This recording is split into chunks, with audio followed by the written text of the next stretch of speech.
Dear, We're live. to say to you.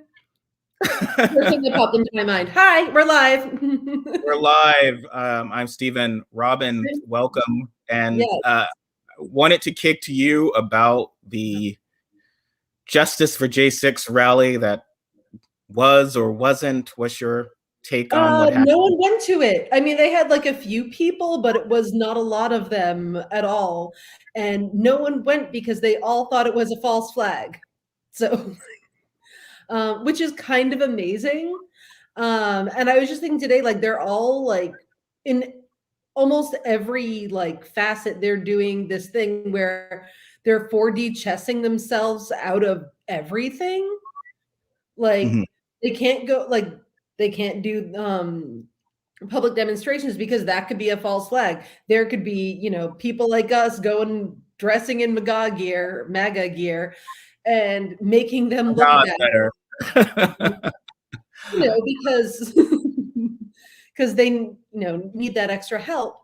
And they can't like trust anyone that they talk to because those people could also be Antifa super soldiers, which is very difficult for them. So it's going to be very tough for them to get organized at all.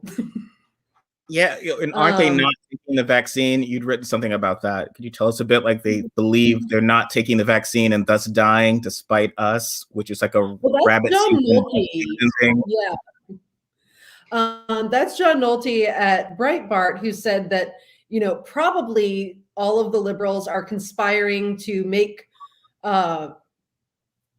Trumpists not take the vaccine by telling them to take the vaccine, knowing that they would do a reverse and not take the vaccine because we said to take the vaccine, which is very complicated. And also I have no idea how to pronounce Ross Douthat. Is it Douthat? I'm not sure. Yeah, I believe that is now officially Douthat is probably the quality of his work. I think you've summed up Ross Douthat. It's just like he often looks, if I just engage here, he often looks like just, everything. If you're a black guy in the world is trying to do something, and it's like guys like him resemble everything that we are trying. Like, of course, he gets a New York Times column and gets to sort of do whatever he wants. Of course, like, I mean, so we're talking about the article that he wrote yesterday, which was the gist of it was, well, what if everyone you knew died of COVID? Maybe then the Republican, like, it's a couple different things. He has various thought experiments in there. And I feel like my favorite of his thought experiments is where there's a world where Donald Trump actually pushes the vaccine. Donald Trump actually pushes the lockdowns, and all the liberals go, no, we won't do it, and we won't take your vaccine. And I just feel like he fundamentally misunderstands everything about human beings. Like the fundamental difference between the right and the left is that we care whether or not people live or die. Also, we're aware that there are other people in the world other than Donald Trump. They've just got the one. Mm-hmm. They can only listen to him. We can, look at read from scientists and epidemiologists and get our information that way. So it's not really like necessary that Donald Trump feels one way or another about a particular issue. Sure. Well, let me ask you something, Robyn. So do you get the sense that Ross Douthat, because I need to take the chance to call him that. So Ross Douthat, does he, you say he fundamentally does it, is he intentionally ignoring what happened post 9/11, or is he suggesting that Democrats have fundamentally changed since post 9/11, neither of which I think are true, but obviously George Bush had Democrats there was a big protest when the Supreme Court installed him. Mm-hmm. I remember in my mid-20s, everyone wore black and didn't, all the sort of stuff of not acknowledging the inauguration, felt cheated. I had the Records, Not My President shirt. Exactly. And then a major terrorist attack occurs on his watch, and the left, Democrats, the Democratic Party at least, rallies around him, gives him ultimate support that instead of obviously you could just say, all right, we're going to impeach him. He never should have been president. And that should have happened. We're not going to give him any help.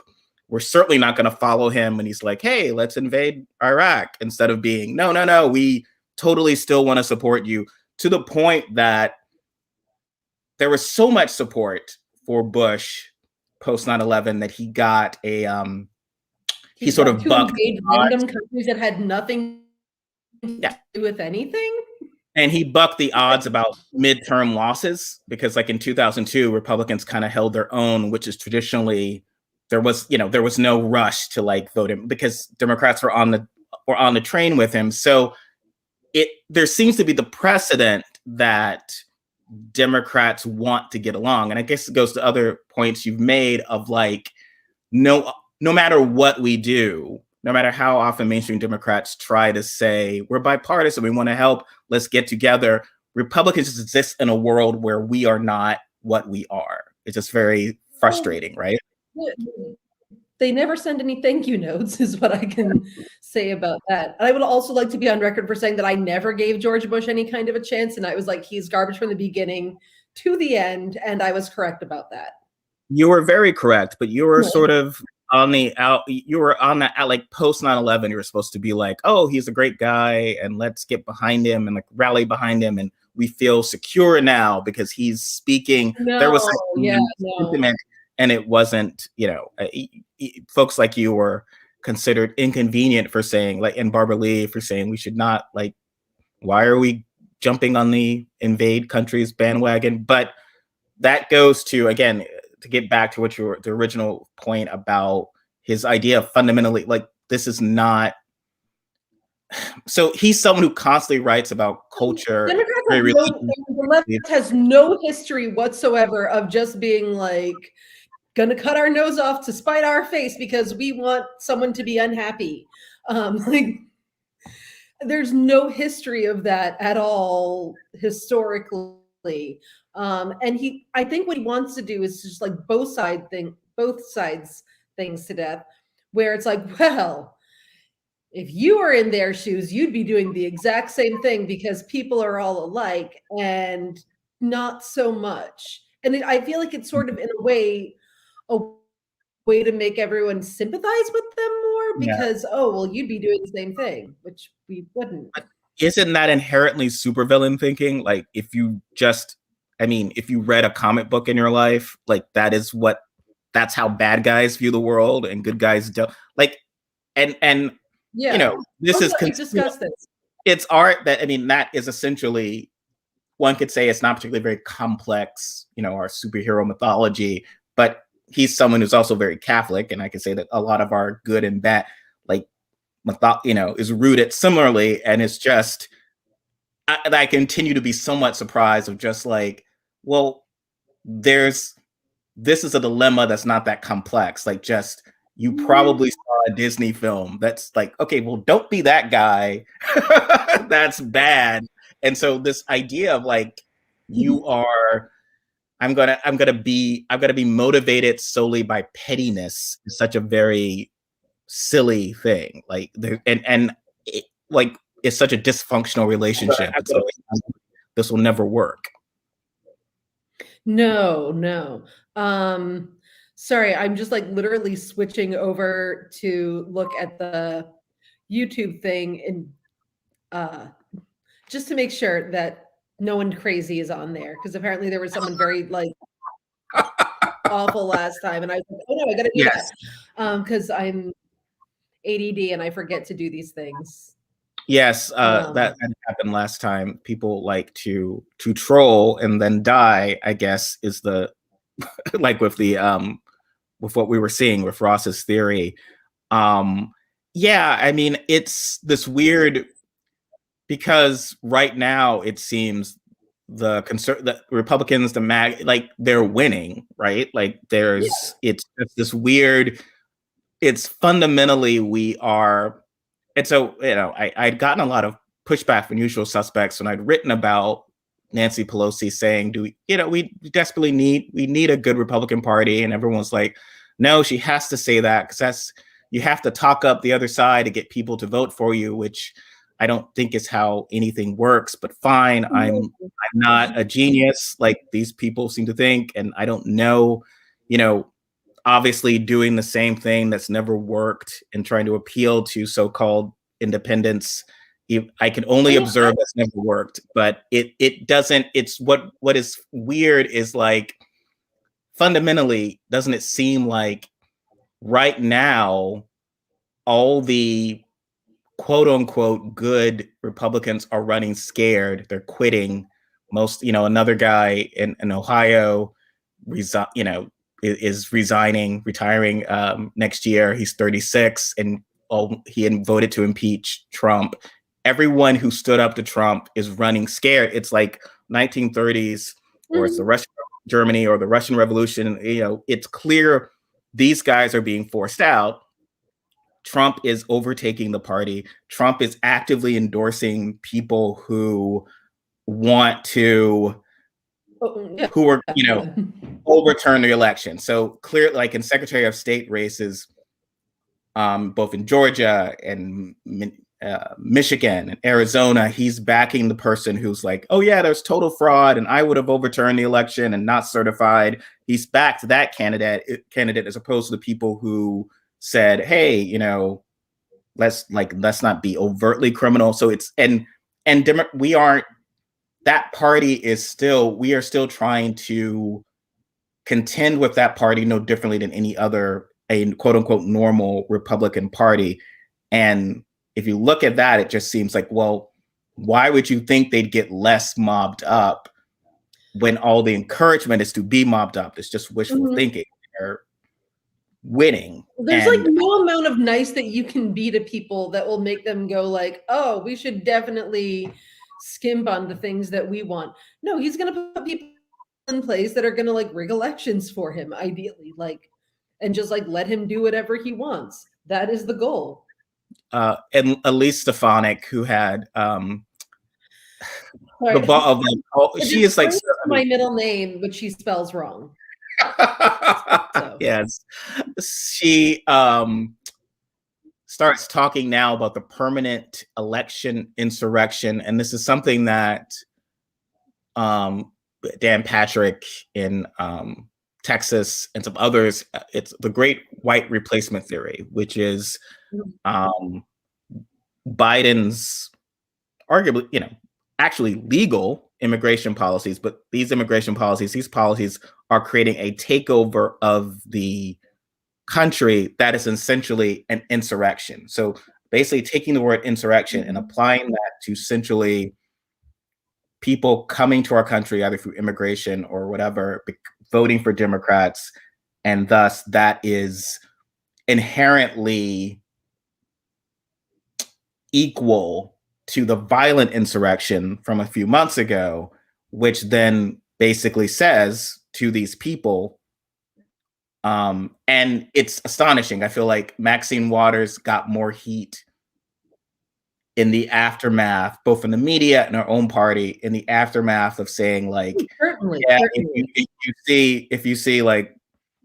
you see Stephen Miller, tell him he's an asshole, which everyone should do if you see Stephen Miller in public, but that got more of a reaction and more heat than Elise Stefanik essentially justifying political violence if the shift of governments goes in the wrong direction. Like she doesn't. So the term permanent election insurrection is astonishing, right? Like, and there was nothing. She said this, and it was like, okay, I guess that's okay now.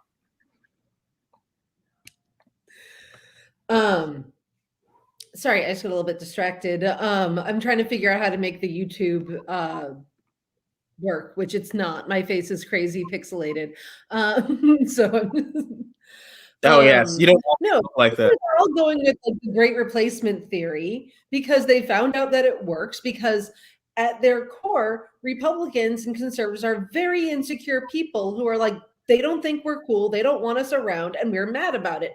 We're supposed and the more that you tell them, this is what they think of you. They want to replace you with Folgers crystals. They want, a world without you in it, which I mean would be rather pleasant, but like it's not at the top of my agenda. Like if they're not jerks, I don't, as long as they can keep themselves from stealing everyone's rights,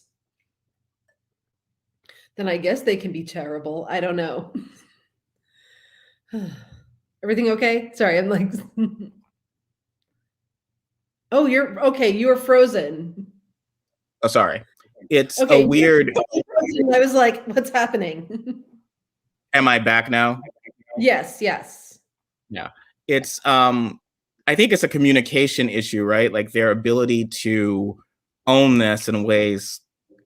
And again, it seems like I beat up on Democrats a lot, but it's like, well, we understand that fire is bad. We can only critique how a fire department tries to address this. And if they're like going in with water pistols against a 4-alarm fire, that's not effective and we are going to all burn up.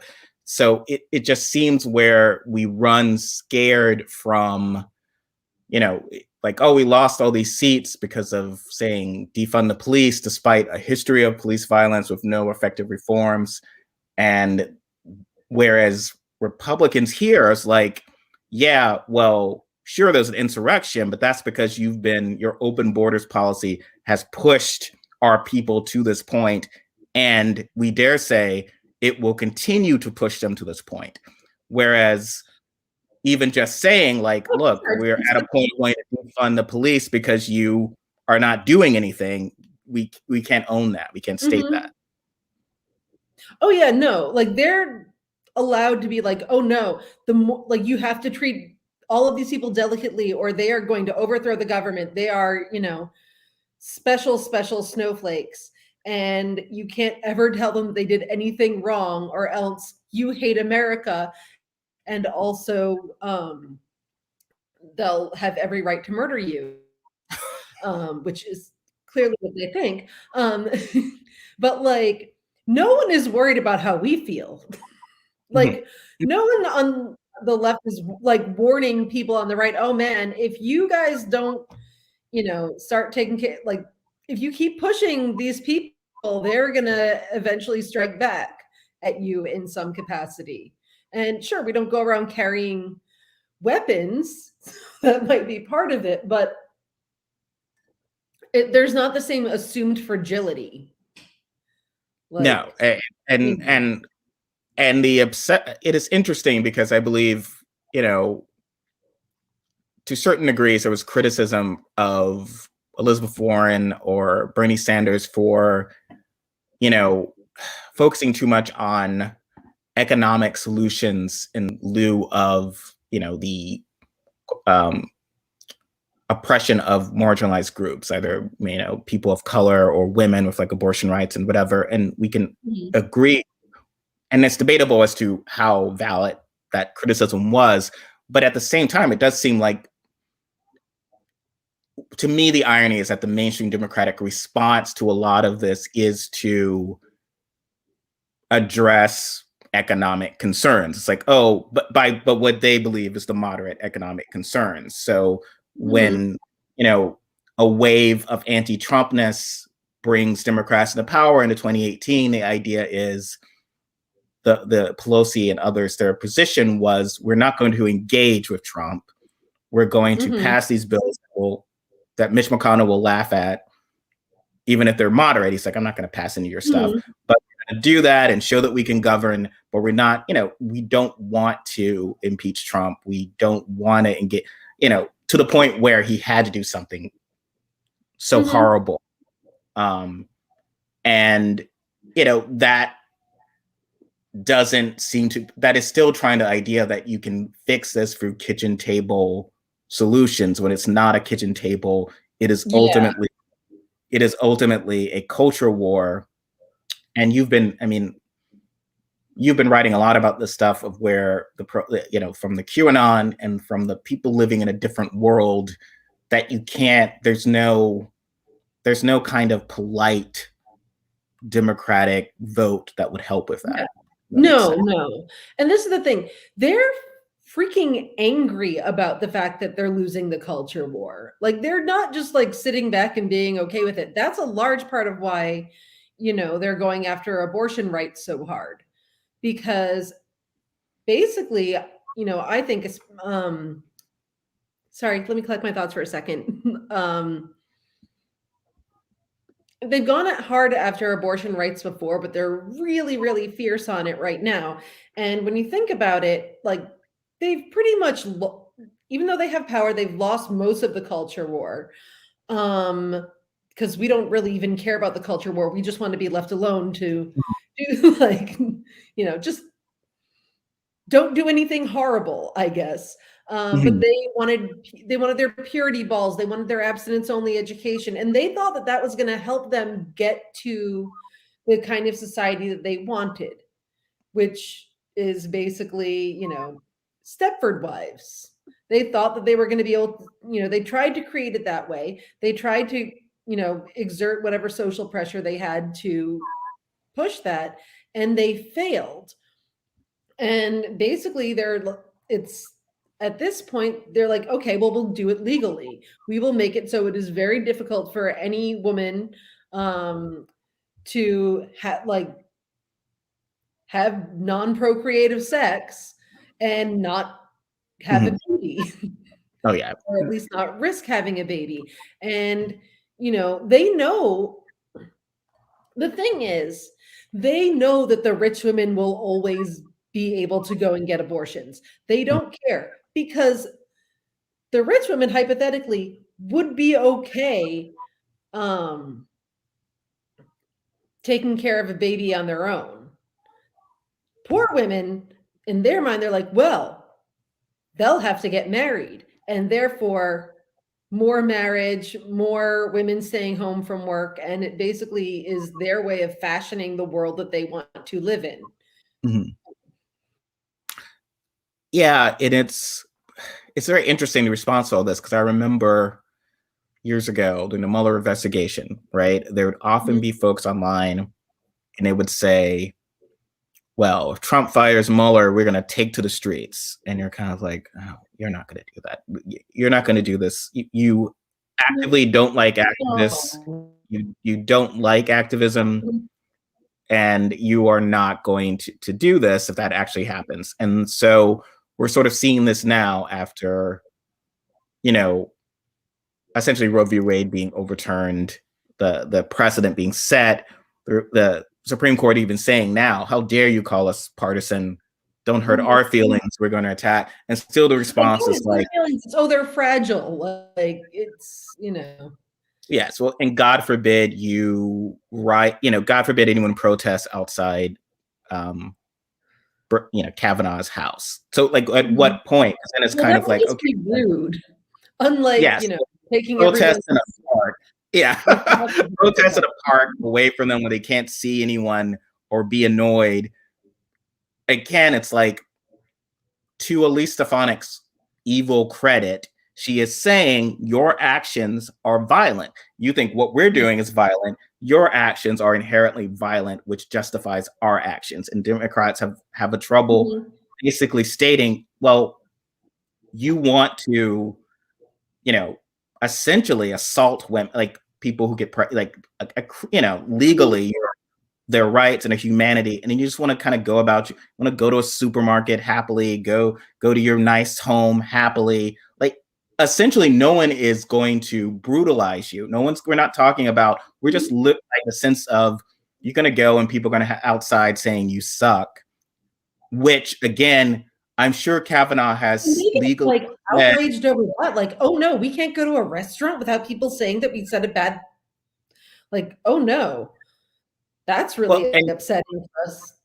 And these are the same people who have said that free speech justifies men and obviously some women harassing people at abortion clinics. Oh, yeah. Like they're expressing their rights. Well, no. Clearly, if you look at what's happening, they're harassing them. They're not trying to change their minds. The idea they could is to harass them so they will leave or be terrified. And it's brutal. And then they will encourage that while at the same time saying I have the right to live in my home without, you know, I want to do this sort of stuff without any negative repercussion at all. Mm-hmm. No, they don't want any negative repercussions. They want everything to work out perfectly for them always. And to be fair, everyone wants that. That is, that's my preference. I would like everything to work out the way that I want, but like, there's no threat. There's no like, oh, your life is going to be unpleasant in some way if you don't give us what we want. Yes. And to the extent of, there's no consequences for them. Yeah, or to the extent that we just don't respect you, like the Supreme Court, we have to. Yeah.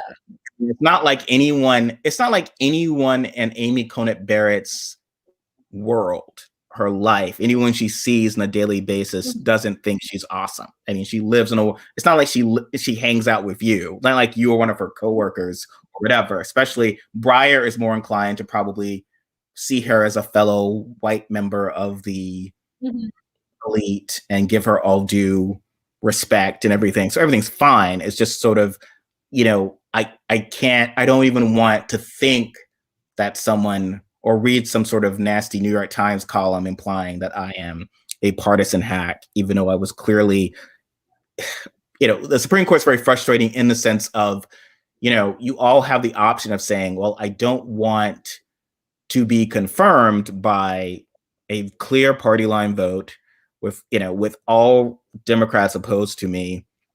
I'm not going to withdraw. I clearly, they know what the game is. They know it's about how we get as many folks to 50 votes and then the tiebreaker as possible. That was the case for all three of the last three justices. And this idea of like, oh, well, we are somehow nonpartisan. That's why they were hired, because that's exactly what they were going to be. Like, they were going to give the right everything that they wanted, and that was what they were supposed to do. Yeah, I mean, Barrett was on a drive-through basis to that, right? Like she's incredibly young. So this idea of someone young who'll be there forever, and it's such a change. I mean, Ruth Bader Ginsburg was in her 60s. Because the idea is that, and same with Thurgood Marshall. It's like Thurgood Marshall, Brown versus Board of Education. Ruth Bader Ginsburg, obviously a tremendous legal career prior to, in the sense of justice for women and equal rights. And then, so the idea is that you are at this point, then you get on the Supreme Court as a distinguished career. And I think the conservatives are like, yeah, well, we just want someone to rubber stamp this stuff and put a little glossy shine. And be there for a long time. Well, I mean, like, even like part of the Merrick Garland thing, like they'd be like, well, he's not young. Maybe Republicans would be okay with it because of that. He won't be there for that long, and then you can pick someone else. Like, it was sort of insinuated that, like, here we're trying really hard to compromise with you, and they weren't ever going to compromise. Oh yes, why would have resorted to blackmail? There was no change, right? Like no one. Like, what does it take? In other words, so it does feel like a bad sitcom where every week, implicit upon this, that Homer Simpson can't learn anything, right? Like he essentially has to reset no matter what happens, and that's sort of the parody of the Simpsons. But he has to reset and get into the same situations based on because he never learns, and it just seems of like this obsession with the idea of we can be fair enough, we can be honest enough, we can shame them enough. And it's like Garland didn't work. And what happened? It's like, well, why would we negotiate with you? We're going to go for it all, which is pretty daring. I will give McConnell this, because people believe that he knew either with Russia or whatever. But to me, it just seemed like he was thinking, look, there's a good chance based on precedent that a Republican will win, even if Hillary Clinton's ahead of the polls. And I'll go, what's the harm? I'll go all out. And if I lose, whatever, she will nominate. And I will fundamentally see no difference between her nominating someone slightly younger and slightly more liberal than Garland over giving in and not going all out. And that's ballsy. And and we didn't learn from that. And so each time it's like, oh, and your BS rule about keeping the seat open during an election year. Oh, and all these, moderates, Democrats were like, well, there will be a reckoning when we get the Senate because of what happened with Barrett. You recall this, right? And there was no change. They're still like doing the bipartisan. It didn't last very long. No, it was like, no, well, we will give you a veto and we will not do any sort of major, but it's tough because really they believe that we can continue to share power with a group of people who they were doing damage anyway, but now it's just like, you really do need to go big. You do need to, Well, it's sort of like they decided that their ethos is following the rules. Mm-hmm. And that more than anything else, that is what they want. They like following the rules, and they don't care what comes from that. They don't care what the end result is. It's sort of like the opposite of the ends justify the means. It's sort of the means justify the ends kind of situation where they don't really care how it works out. And I've actually seen people tweet this. They're like, well, it wouldn't be, worth it to get what we want if we had to break the rules to get it. And I'm like, because then that would just make everything descend into chaos. And I'm like, clearly, it's very hard to gesture on here because I'm backwards. Like, clearly, it is already super messed up. Like, well, they're not ever going to start playing by the rules. It's not going to happen. And also, no one's going to be like, wow, I've suddenly realized that is the cool thing to do, unless you're like in an after-school special.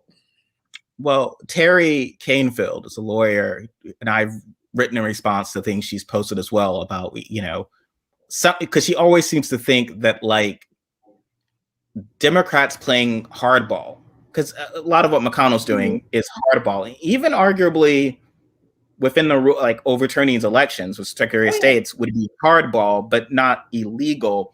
She is saying that any constitutional hardball from Democrats would mean that there is no democracy anymore. And so when these things come out, like even in response to the Texas law and everything, she was like, oh, well, this is like, Dred Scott decision or Plessy versus Ferguson. And you're like, okay, well, that's like 60 decades from that decision, decades of like Emmett Till died during this period. Like people, like people lived and died in misery during this period. Maybe it wasn't you and your family, but that's not, I'm supposed to tell my kid this. I mean, James Baldwin had the biggest thing of like, how much time do you need for your progress? You've had my grandparents' time, you've had my time. Do you want my sister's time and my children's time? Like, how much more time do you need? And I've just to see that, like, and that's somehow inspirational, and that's somehow supposed to get us to the vote. It's like, well, we lost this, but look, remember when the arc of justice stuff, like she they love to quote King Sing, like, well, no, like that was really bad. Like, and this was bad. Hang on that freaking arc. Like you've got to hang, you've got to jump. It's not just like natural. People don't just naturally, go that way. They have to be pushed. And people naturally are very selfish. They're, a lot of people are not necessarily people, and if you operate under the assumption that they are, you're going to get fucked over. Yeah, it is, and there will be no. It's the argument about it'll happen eventually. Exactly. Well, of tolerance, right? You've seen the tolerance argument that you can't be tolerant of the intolerant because eventually, you will not exist. Like you have to draw a line against bad actors. Yeah. Or you Well, having yeah, my bangs are looking weird and I can't fix them because I'm backwards and it's confusing to me. But it really is like, it weirds me out a lot. I'm really not used to looking at my face like this. And I'm like, oh, wow, I'm so much more hideous from this thing. What was I going to say? Oh, yeah.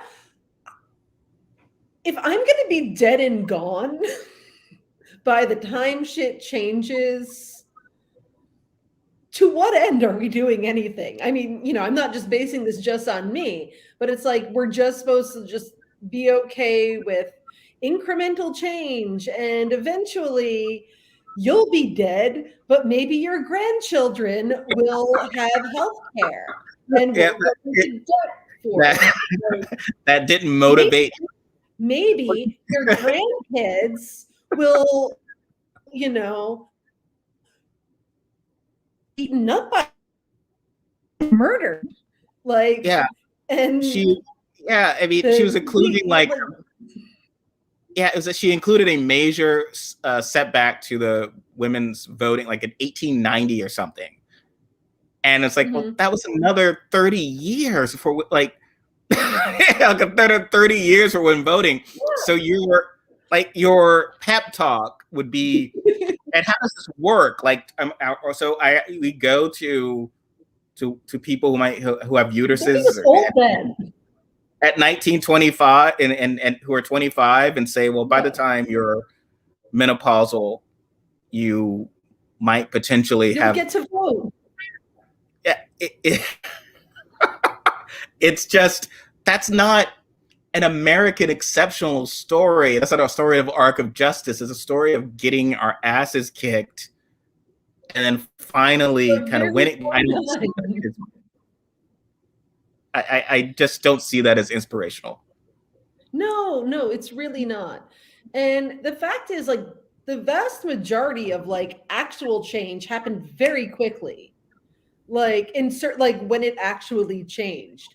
Like, we spent decades yelling at everyone, being like, can people have same-sex marriage, please? And then it just got like done by the court. And that, that did more than like, all of the Democrats going, okay, we'll ease them into it by saying we'll be okay with same-sex civil unions. That's okay. That won't scare them because we won't be calling it marriage. And, things changed very swiftly after Obergefell. No, yeah. Things changed very swiftly after Texas v. Lawrence and Roe v. Wade. And so things changed very quickly after the New Deal. When you actually go and change things, that tends to be more effective than like sitting around twiddling your thumbs for 40 years, hoping that other people will catch up. Mm-hmm. Because people get used to things. Like now we've been living with same-sex marriage for however many years now. And most people are like, yeah, no, I actually did. Like even the bigots are like, yeah, I survived this.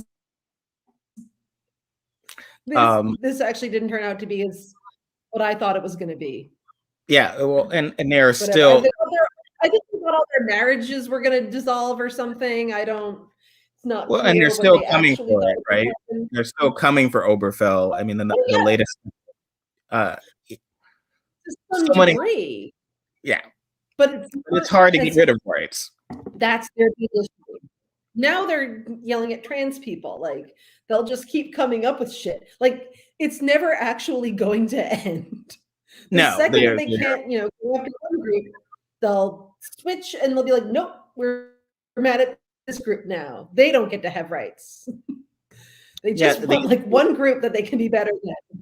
Yes, it's like a fundamental, and we need to sort of just be clear that they are fundamentally someone in comments, I peeked in the comments and it commented on how during the debates, Hillary Clinton was kind of pushed into say something nice about Donald Trump, which is just like, one, why would I? Like, it's such a ridiculous question the media would have. It's like, we're talking about the presidency. I've just said all the reasons that he will destroy the world. But hey, let me say, nice suit you're wearing. Like, what? Why? Like, what? But instead, she says, he has kids, which she was I mean, lying. honestly, I think that part of that is His kids are terrible, objectively terrible people. But she's, all right, I'll say he had good, which he did. He had nothing. He contributed nothing to anything positive about his kids, but which does not exist. So he's but she felt like she had to say that, right? Like it is such a dumb, And that to me is like the equivalent of the cookie baking contest. Like I don't, bake some cookies. Yeah, like the first ladies will bake some cookies, and it's the women are to be nice and look past everything and be forgiving and find the good in everybody and be nurturing. And I feel like there's like you would never, if both of those candidates were men, no one would be like, now can you say something nice like that? No, that would not have ever been a thing. Everyone has parents, right? This guy probably has who didn't like him because he's terrible. That would be my response. I'm not his mom, and even if I were, I would say he's terrible because he is. And there was this whole, what are some good things about Democrats and good things about Republicans? And it's interesting because in 2018, it happened actually with men, Cruz and Beto, and there was asked a similar thing, and Beto said something, banal but nice about Cruz. Again, that's pretty hard. And of course, Cruz could not say anything decent about Beto, and which led to Beto. That was true to form. But at the same time, it's like, does it really make him look like an asshole, or it really just makes it makes other person look like an idiot. That's redeemable. Yeah, exactly. It makes the other person look foolish. Why are you encouraging this? What do you think? I mean, so a lot of the things that would have potentially helped us was a lot of big. I felt like we got pushed in this corner because incremental doesn't work. It's like you only had 2 years before Republicans are going to take control. So and the idea is like you need to pass major voting rights. You need to like make DC a state. You need to overcome clear structural issues. And each time it's almost like, well, if Republicans saying no was going to be the end of the conversation, why did you even like it? It's like, of course they were going to say no. So, hey, we would like to make DC a state. And so they're like, oh no, that would mean 2 automatic, Democratic senators. No. What about Puerto Rico? No. What about what if we actually pass voting rights so you cannot cheat in elections? No. And it's like, well, it is always a surprise. Yeah, no, I'm not super into that. It is just sort of right now. Schumer has enlisted Joe Manchin, one of your favorite, the father of one of your favorite people. I hate his daughter so much. I hate her so much. I'm just so. I mean, I hate him too, but like I hate her with a Martin Shkreli level of rage. Like it makes me so mad.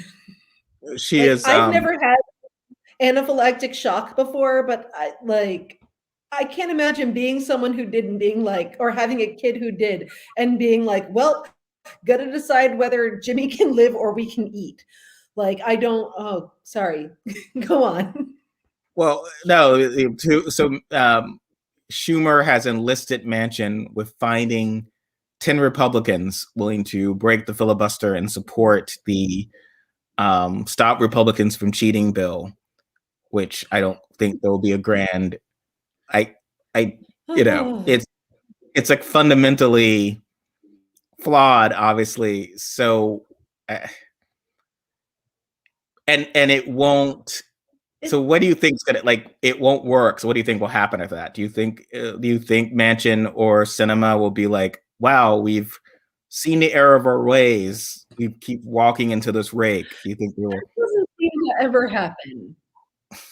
Because, honestly, I think that both of them essentially are not mad at Republicans being in charge as long as the Republicans are not being tacky about shit. Like, they don't really actually want the change. They don't actually think that liberal policies are good. Like, they think that, they want to be nice and they think Republicans are tacky at this point. And they don't want to be tacky. I don't think that there's any. Joe Manchin is an extremely rich person. He doesn't want or care about most of the things that would actually help people. And the thing that's sad is that the majority of Americans right now totally support the reconciliation Build Back Better package. That is very popular. How many times are Democrats going to be like, here's all this popular stuff, but we can't do it? And, like you say, expect people to keep voting for them when, Republicans, God love them, are they are actually giving people something in terms of social hierarchy. They are giving people, here's a group of people, your life may suck, but we found a group of people that you can be better than. And at least that's sort of more of an immediate, thing. Democrats are just well, we believe in these things, but you can have them 70 years from now and you're dead. And Manchin is what you've described. I've never been surprised by Manchin, even especially as old school. But when I've seen old videos of Kristen Sinema from 2010, and she's talking like she could be you, right? That's about, she's dismissive of Lieberman and whatever, and Manchin. She's talking about the filibuster being BS. And you really well, what the hell happened to you? Is it an evil version of the film Dave, or it's a different version of hers in, or she had, when Elizabeth Wakefield in Sweet Valley High? Yes, I made that reference. So Elizabeth Wakefield got it bumped on the head and turned evil because that's how head trauma works. Massive personality change. You told me more Sweet Valley High than I did. I wasn't allowed. My mom was like, no, this is stupid. I am not buying this for you. So I had to get my Sweet Valley High illicitly. My mom was like, here's the bell jar. Yes. How about that? That is probably better. Is it though? But as it turns out, no, I was God, I forget what I was saying. Oh yeah, amnesia. I think that there are people who like being on teams, and there are people who like doing whatever is convenient and whatever makes them feel good. And I think at this point, Kirsten Sinema is someone who likes to feel special, clearly, and that's cool. I also like feeling special because I'm, super awesome, and I should. But she is sort of a tryhard, I think, in that she needs to be she wants to feel special, and so she has to do the opposite thing in order to, feel like she's important. I don't know, but I don't, either that or she's just full of shit as a human being. I don't know. I don't know how to explain that transition because it's just bizarre to me. And it's a fundamental, I get people who then well, we needed 2 North senators because it's well, she was elected in 2018. I donated to her. #resistance. That was the memo in the check. Yeah. Resistance. I did not know I was going to be sending Ted Cruz a new best friend. That was I don't think anyone in 2018 wanted to give Ted Cruz a friend. He didn't have Republican friends. And literally, she's hanging out with Ted Cruz in the cafeteria. That was not in any way part of what. They're just we're the most repulsive people somehow. That's wow. That is something. I've that's not to be punishment for being so shitty, having to hang out with Ted Cruz. That's my own personal hell. Yeah, it certainly is. Yeah, I mean, maybe they won't realize, maybe they won't change, but it's, again, it's scary because at this rate, you're going to get Speaker, it's interesting, Speaker McCarthy, but I guess to go back to one thing, so that kind of speaks to this escalation and somewhat a weirdness in strategy. I remember, Marjorie Greene, and I might write about this, but she had released this insane video where she's blowing up stuff or whatever.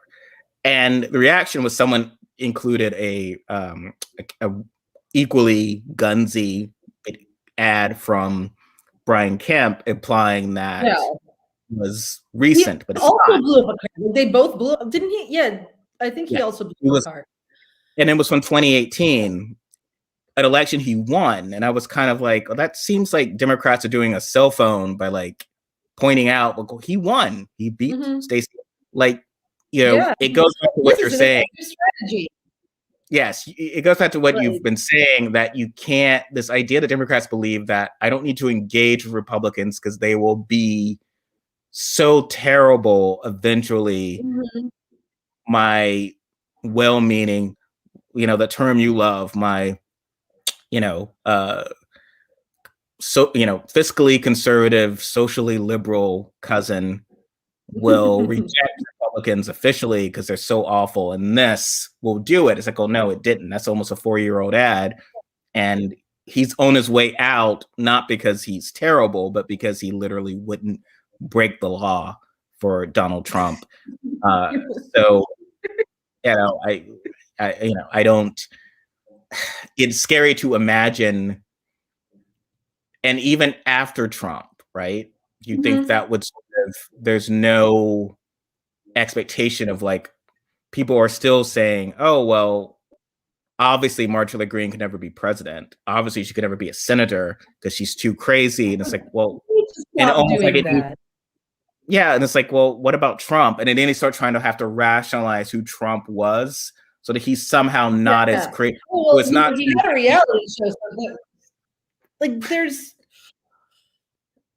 she can obviously be president, and I'm sorry. I wish that it weren't true, but she can definitely be president. Like, there's no bottom. No one ever hit. I don't believe in rock bottom anyway. Like, no one ever actually hits rock bottom. It's just like they decide to change, and that's a personal decision. It's not like, oh, you just let things get really bad, and then eventually things will rise from the ashes. And that is just, frankly, it's not how addiction works, and it's not how bad political decisions work.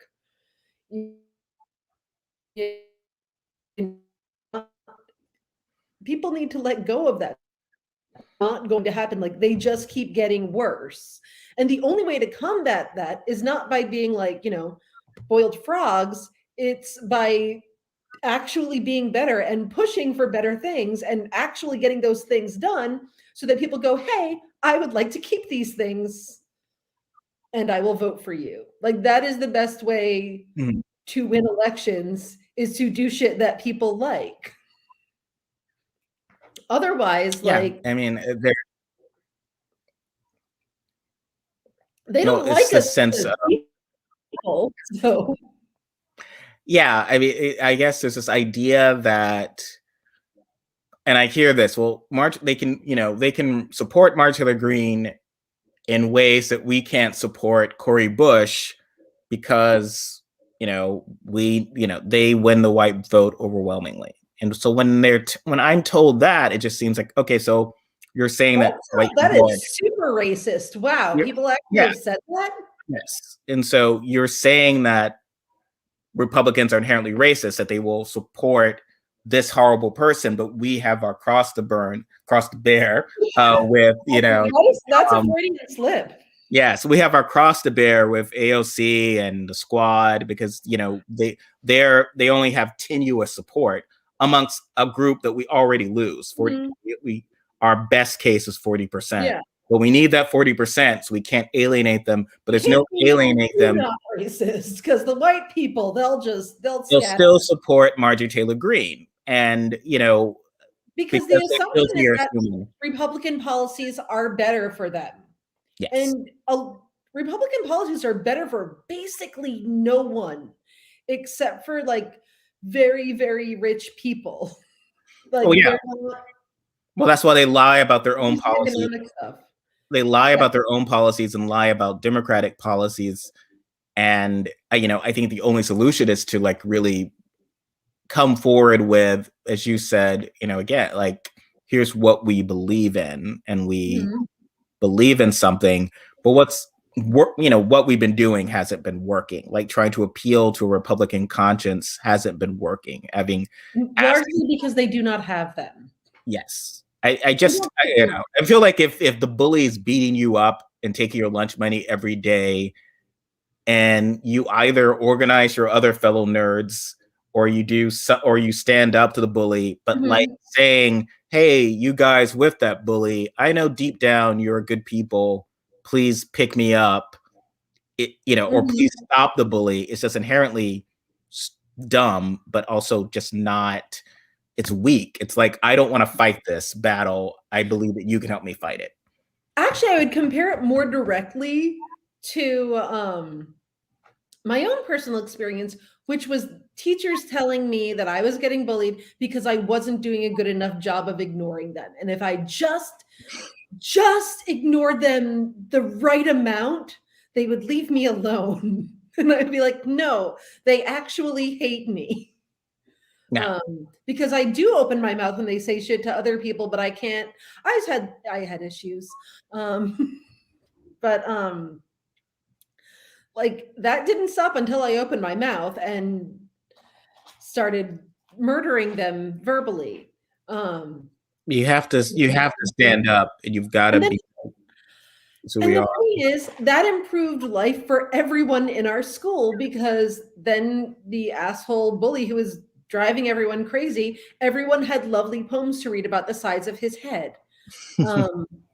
I can tell you one.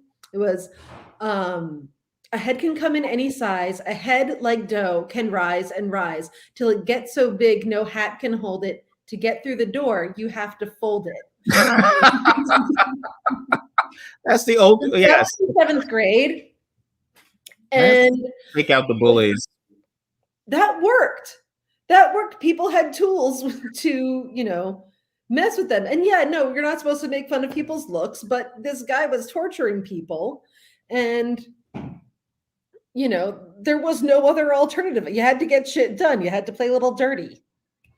Like, yeah, it's yeah. I mean, I don't want to kind of spend our hour together each week ranting about this, but each week it just seems our time, like it's just seems like it's been, each week it'll be something that's escalating, or like each week it just seems. So what's a positive take? What do you think that we can do at this point that is realistic, given the players on the field within the Democratic Party versus the Republican Party, that can change something? I'm really interested in the route that's Elizabeth Warren and the squad are going with, which is they're going after the Fed and trying to get the Fed, the Federal Reserve, to do some stuff that would actually help people and make the world a less like inherently unequal place. And I think if we can't do stuff with votes, pressuring, like, do stuff without it. Like actually, like, not everything that has to be fixed needs like a House or a Senate vote. There are other things that can be done. And until we convince Manchin and Sinema to stop being dicks, it's worth it to try other avenues. I don't know. I think that makes sense. I mean, you've got to make the affirmative case. We've only have so much time. maybe in 2022. They've, Republicans are really aggressively gerrymandering. I think they said to the point where they will get control of the House just through the new maps. But I mean, we have to do something. Defeatism at the same time isn't helpful. We've got to at least pressure to the point that maybe we can keep the House. More importantly, the Senate. Even if the House is gone, the Senate would be a useful place. But I mean, the House is a lot easier to keep Democratic than the Senate is. Yes, unfortunately, Yes. Well. I mean, I don't.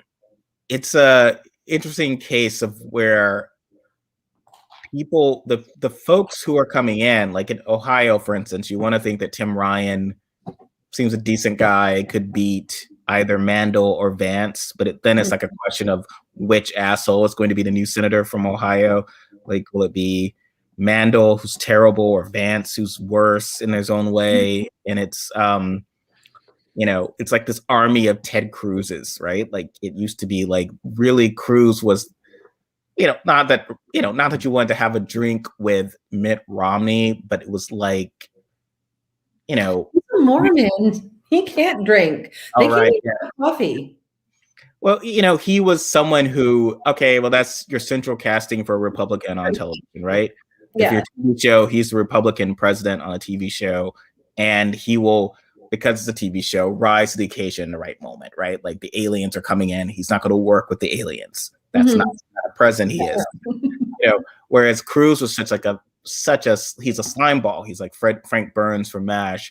And like everyone since then, it's like Hawley and these other guys are just worse. Like, just. Yeah, because they've realized that works. That is what sells for them. Mm-hmm.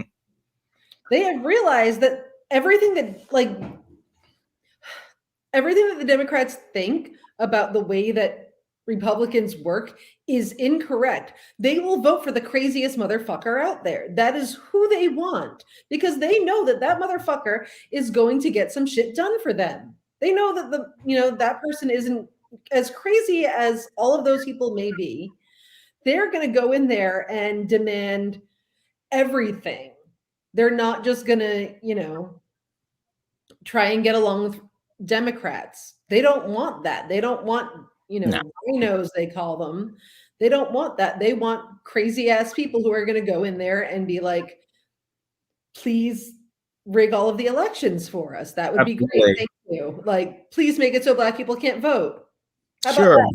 Like, that was the biggest, I remember, amongst a lot of moderate Democrats or mainstream Democrats, it's like, our big fear. They really believed in Rubio earlier for reasons that escaped me, but then Nikki Haley, and then to be like, she was someone I could really see winning presidency, but now she's behaving like MAGA. It's like, well, because she understands where the part, like, yes, there's a reason she's trying to behave more like Marjorie Taylor Greene. Yeah. There's a reason she doesn't call out Marjorie Taylor Greene, whereas like people think, I can make my bones by calling out the squad. If you're a Democrat, if you're moderate, I'll call out AOC, I'll call out Omar, I make my bones that way. Whereas, Haley or they will never, I don't care what she does, I'm not going to engage because I don't want to offend her supporters. I need her supporters. And that's what's gonna, because then, Haley won't win. To wind things down, Pence apparently is trying to, I'm doing something about this, it's for tomorrow, is if so MAGA doesn't like him, and he has no credibility as one of the quote unquote Liz effing Cheney. He doesn't even have her credibility. So he has about opposing Trump. So he's kind of like, there's no coalition, but he really believes. And that's something that I found. Where do you find it's like someone who sells people invisible clothing, right? The same guy can convince someone that you can be president. It's like, no, you can't. Like, Pence, your career ended. He's like staffing There are people like showing up that I guess it's the job.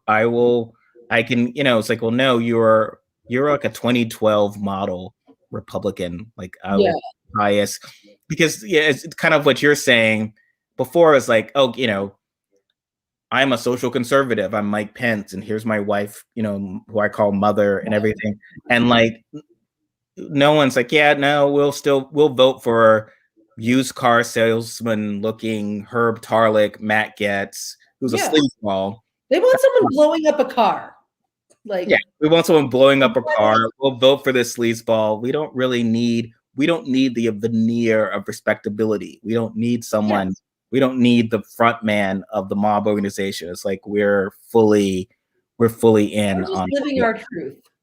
Like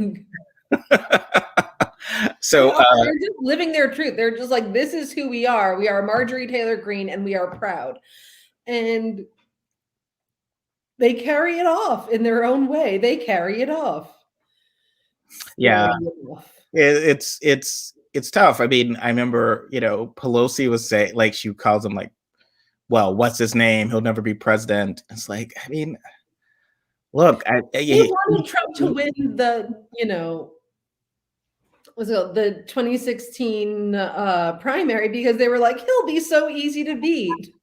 Yes, that was just not what, like, there's a fundamental disconnect of like this idea of who get there. It's like, oh, well, obviously Romney's a tough guy. What's interesting, again, there's and I will let you go in a moment, but it's like, do you see, it is weird, right? The idea of like, there's such certainty from people about who wins elections. And you've written about this, about how the boring person doesn't win. And despite, there is still this belief, okay, well, they still believe, well, McCain, war hero, kind of a maverick, he's formidable. No one voting ever cares if someone is a war hero. Romney, upstanding family guy, looks a little bit like Reagan. He's formidable, right? He's formidable. That's Democrats were saying, oh my God. Whereas like, oh, Trump's easy. George W. Bush, he's a joke. He's so dumb. And those guys win. The same thing about Reagan, frankly. Like, yes, I think a lot of folks, Hollywood actor who thinks his movies really happened. They didn't take Reagan seriously in 1980 either. I think a lot of mainstream Democrats. So there's a sense of a movie called Bedtime for Bonzo. So I don't technically blame them, but you should have learned. That is a lesson that should have been learned that year. Yes, it's like it is a weird sense of fundamentally, like, at what point do you kind of like, maybe you shouldn't. I mean, again, Maggie Haberman and George Stephanopoulos laughed at Keith Ellison's face when he said that in 2015 that it looked like, given the polling, and he was looking at data, given the polling, looks like Trump could win. So I think we need to learn from that and look at the fact, this idea that Republican Party will resolve itself. It'll once again be Liz Cheney, Adam Kinzinger, and Mitt Romney. It's like, well, no, it's going to be, unless you do something major. Yeah. It's President Marjorie Taylor Greene. And that can't be the first woman president, can't be her. The American experiment ends if that's the case. Yeah, that we should just all throw ourselves off a cliff if that happens. But I think there's been like a reaction to that on the part of Twitter that I don't usually go on, which is, the whatever Twitter it is where they hate progressives, I guess. I don't those people that I only see through you. They're only like, I think they sort of realize that the boring candidates are not super popular with anyone. And now there's just like this like heartbroken anger that I see coming from people. They're like, why can't people like boring candidates? Why do people need to be inspired by candidates? Like, just vote for the boring person. It'll be great. And well, that came up after the after AOC at the Met, right? You saw where they were bringing, they were, again, leaping to criticize her again, which one would do about Marjorie Taylor Greene, and like, oh well, what about Lauren Underwood? Wouldn't do that, and it just and Sharice Davids, and I feel bad for them because it's like, it's like They someone, do. well, it's like someone setting, it's like, you should date Steven, not the guy who drives the cool motorcycle. And it's like, well, I kind of want to be cool. I don't like the idea that you're pitching me, yeah, please please, my daughter, I want you to remain a virgin. Please go to the prom with Steven. It's like, well, I mean, I appreciate your vote of confidence, but I feel like this in that is a bit of a slight dig towards me. Yeah, no, that's not a compliment. Here, take my car. Nothing will go on in this car, and it'll come back with a full tank of gas. Oh, jeez. God, I want to feel something. So it's like, literally, so they were tweeting, again, perhaps I'm on that form of Twitter. They were tweeting like, she's in a dress, and they were tweeting kind of the of AOC in the dress, and they respond to like, well, this is the ideal Democratic Congresswoman, is like Lauren Underwood, and like, well, why can't you mention her in any sort of exciting context? Like, why does it always have to be like we're mentioning her in contrast to this person we don't like, which I don't think is that much of a compliment. No. And I'm never going to be the person that people are like, go with that extremely responsible person. Well, yeah, and it's just okay. And the funny thing is, I was actually like, I looked crazy, but like I was fine in high school for the most part. Like, I mean, really, I went to, raves, I went to basement shows all the time. I was doing all this shit, but like no one could talk me into anything. You know who was doing all the shit? The people who their parents said, "Oh, I want you to hang out with this person." Yes. Like those were the people you had to watch out for. I went to one of their houses once, and she did acid while I was sleeping over. It was very unpleasant. So sorry, I'm getting a little off topic. No, I mean, it is absolutely correct. And, people, when they mock always on camera, that little snide comment, for your nickname for her, and yet, Marjorie Taylor Greene had said, I'm one of the most, I don't need to be on committees, I'm the most effective congresswomen. And, people mock that, but at the same time, she's a fundraising dynamo. She influences a conversation. She moves a conversation to the extent of, doing evil things. Her influence on people not taking vaccines or doing this sort of stuff, she's having more of an effect. And again, it is an example of a weird way Democrats should be the left and should, our activism, right? Activists, the progressives and the activists who should be coming through, because of that, perhaps distrust of activism from AOC. They still don't like that she led the Sunshine protest in 2018, but like, or Cori Bush. Activists going back to the 60s. Yes. Really, like, they couldn't bring themselves to say that the hippies were actually right. They're mad at us during the Iraq War. Like, they don't like activism because they think like it's blowing up their spot. But it's ceding activism. What to me is dangerous. You're ceding one of our strongest weapons. So activism. Exactly. Like Marjorie Taylor Greene. So Marjorie Taylor Greene is the one. She went from being YouTube activist, stalking to like evil activism, right? Like stalking people, but representing, and their representative is now in Congress. And we still want these stories of like, well, we can flip these red seats or the strong with our war hero. Well, they try to find a war hero's, mom or nice nerd, like, this respectable person. And it's like, well, I think that's not working. You're losing enthusiasm to these folks. You need to confront that. And I don't think, to me, Spamberger, with all respect, Underwood, with all respect, aren't the best counter to Marjorie Taylor Greene or to Matt Gaetz. Spamberger out of a lineup if you paid me. Yes. Well, it's this idea of like, well, they just they put their heads down and write legislation, do the work, and they don't, and it's if like not recognizing what. I don't see why that. Like, I don't like the idea that the things we need to do are done with stealth. Like, we got to sneak them in. and then, eventually something good will happen, but it'll be secret until it's revealed. I don't no, we're actually like trying to do good stuff that Yes, people will like. it's the 21st century. So, well, thanks again for your time. I'm sorry if you were glitchy at a moment there, but you've been we're both super glitchy. We got to figure something out, RE, the YouTube channel, because you've been your normal, lovely self for the last half of this. So I've been able to see you. It could be an internet issue on my end, but I will try to figure it out. I was hiding from my son so. But what do you have going on for tomorrow? I'm gonna do Ross douchebag. And the Nabisco workers have ended their strike and they won, and so I'm very excited about that. Oh, awesome. My family will be very excited. They can go back to eating saltines. I have a very saltine heavy family.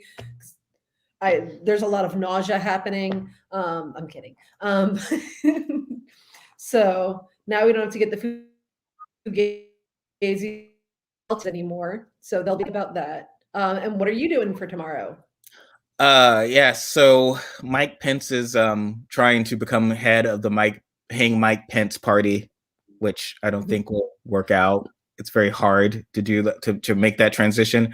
And probably Kristi Noem wanting to put prayer back in schools as she demonstrates no actual Christian charity in a sense of supporting like the most minor inconvenience. Like, what about wearing a mask for your neighbor or getting vaccinated for your neighbor? No, we're just religious bigots. So that's just kind of, and she's only like 3 years younger than I am. And she keeps talking about how when I grew up, we gathered around, read the Bible and all. You're talking like you grew up in the 1920s. I mean, people who do that. There's still people who do, yeah. It's like what you're describing still happens, especially in the Black or Latino community that does vote for, that still votes for Democrats. So, but yes, but she's the worst amongst a very horrible party. But thank you so much. We will chat again. All right. We'll just keep figuring stuff out. Bye, everyone.